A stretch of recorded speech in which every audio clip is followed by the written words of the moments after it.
Hey everybody, it's Jason Blaha here, and I've had people bring up topics when I say things like, look, there are supplements that are situationally useful, and like I brought up, for example, that people on plant-based diets who don't eat any animal products, they get their B12 usually from their soy milks and things like that because they're added. And I've had people chime in, but I thought you said that the supplement industry is useless. And it is useless. And I know people say, what? Well, how is that? Because you're saying there are situationally useful vitamins. Yeah, but the supplement industry could actually be completely outlawed and it wouldn't change any of that. Hey, because what people forget, the food companies that fortify foods don't buy their vitamins from the supplement industry. Okay, does everyone understand that the supplement industry doesn't manufacture anything? They don't have the facilities to manufacture these raw materials. They buy them. They buy them wholesale, from various chemical companies and chemical plants, some of them in other countries, that make these things. Okay? Hopefully everyone follows. In other words, the stuff that you're buying from any of these companies is stuff that they purchase elsewhere and mix together in proprietary blends. Right? The supplement industry doesn't really have major manufacturing facilities like you would think of. They're not standing around making this stuff. They don't make whey. They don't make vitamin B12. They buy them and then mix them, right? They buy cocoa powder and whey powder and so on and so forth. Okay? These things are mass produced, because they're also all food ingredients and stuff also. Okay, whey is used in all sorts of foods. It's a waste product from the cheese industry, and it's put in all sorts of other foods. It's used as a regular ingredient. I know it's a bit much for people to grasp. So when we talk about situationally useful stuff, they're often fortified in food or they're available for prescription, because drug companies will make these things too. All right? Because a lot of them are prescriptions. And so I can give you guys a few examples of situationally useful stuff. Think about what's put in milk and a lot of your various breakfast products. You have vitamin D3, right? You also have vitamin A is often added. I think usually is retinol. Why? Because these were common deficiencies in extreme poverty areas. Okay? Extreme poverty areas, these were common deficiencies.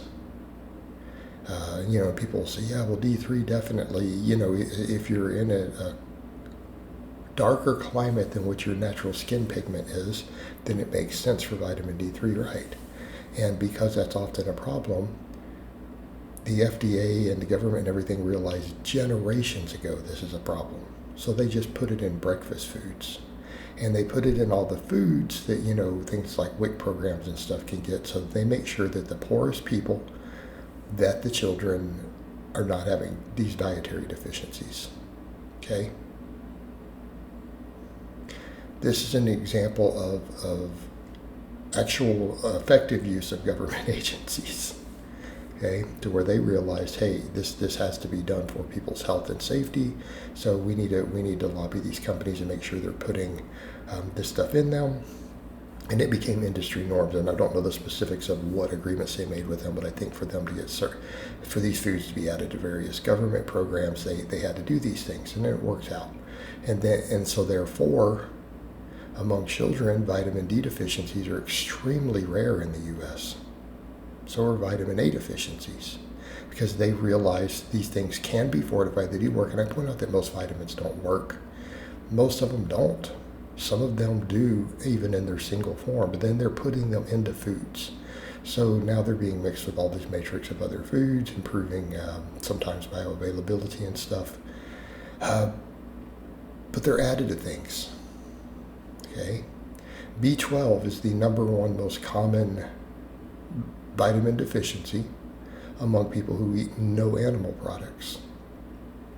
Okay?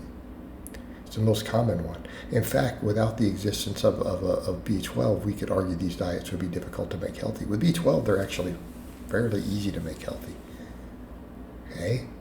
But they're added to all these foods. They're added to all the plant milks. And yes, I know that's a misnomer. They're not actually milks. That is what the food industry has called them. Okay? You could call it soy juice. It would be fine by me. So what happens? That then removes the biggest obstacle. And these companies that cater to these demographics realize there's a massive benefit here. There's a massive need. People are more likely to buy their product if it's added. Okay, problem solved. So a lot of these situationally useful ones, guess what? They're handled. And as far as medical deficiencies go, here's the problem. Supplement industry is not standardized like drug industry. I would argue that they should force it to FDA regulation. That would, of course, me making that statement is basically eradicating the supplement industry because they don't have the budgets. If you held the supplement industry to the same standards the drug industry is held to, or even the regular food industry, right, they would go bankrupt immediately. They would all have to shut down. They could not exist. So the issue when we come to real deficiencies, buying the over-the-counter products isn't always the best way to deal with the deficiency. Why? Because it's not medical grade. So prenatal vitamins are an example of situationally useful. They're standardized though. You can go get those, the doctor will prescribe them. Right? You can take an over-the-counter one, but you can get the prescription ones that are now standardized. They're tested. They have more stringent testing in place to ensure purity, to ensure it actually has what it's supposed to have in it. Keep in mind, the supplement industry doesn't always put what's in on the bottle actually in it, right? What's in the bottle doesn't always match what's on the label. Hopefully you all know this, right? So you get your prenatal vitamins, which it turns out mostly it's the folate that seems to be the benefit for pregnant women, right? It's really that one ingredient that does the real work. It's covered. If you have a vitamin D deficiency, your doctor can prescribe you a medical grade vitamin D.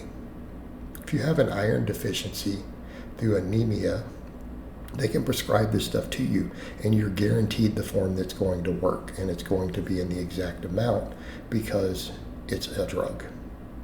It's actually held to high standards.